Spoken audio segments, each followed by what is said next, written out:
The arc blast that I was involved in lasted about 0.52 of a second. I've since found out they come and go.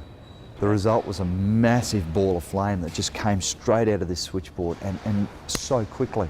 And then it disappeared. So it came and it went in the blink of an eyelid.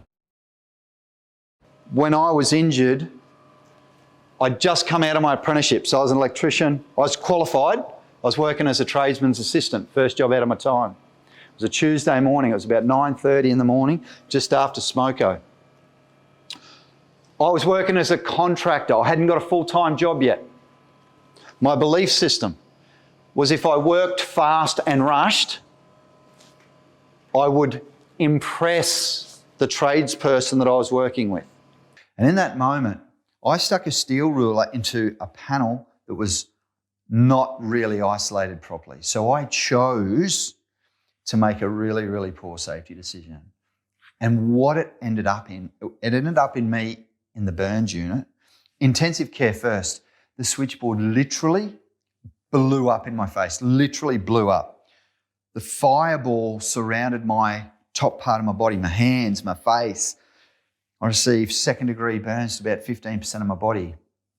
I had to go to intensive care for 2 days because when you have an arc flash or an arc blast, you get burnt internally as well. And so the medical staff need to make sure that I was not burning to death from the inside out, seriously.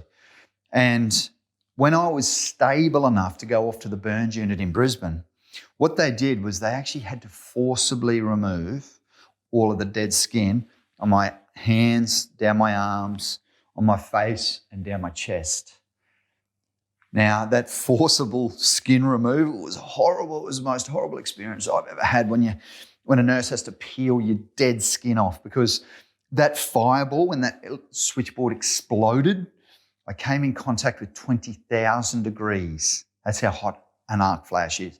20,000 degrees of plasma gas that was caused by my bad decision.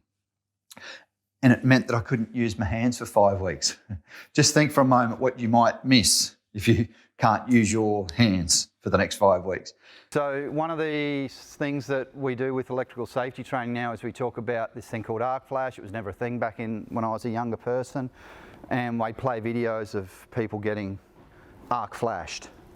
And it usually results in second to third degree burns where skin's blown off and you're really badly injured.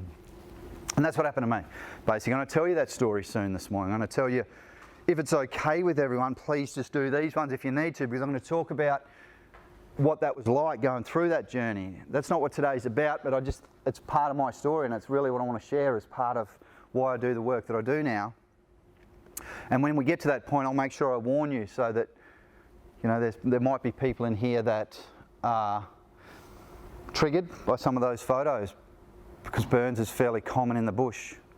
When you have, I suppose, a near-life death experience where you think, shit, I really could have been killed that day or in that moment in time, and and you look back on that and actually really, and I guess when you relive it and you think, things only had to go slightly another way, and I'd be somewhere else right now, and I'd be looking down on you and checking you out, doing your Facebook lives on the big Facebook Live in the sky. That's it. And that was a big learning. Oh, massive learning, Joey. I'm guessing you made a choice out of it. Oh, made heaps of choices, and I'll tell you what they are. Yes.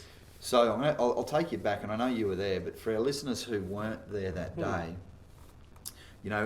and I won't try to explain to people what second-degree burns is like. Because of the pain level, you can't. Oh, you can't. How do you explain to people just what that's like? I don't think you can.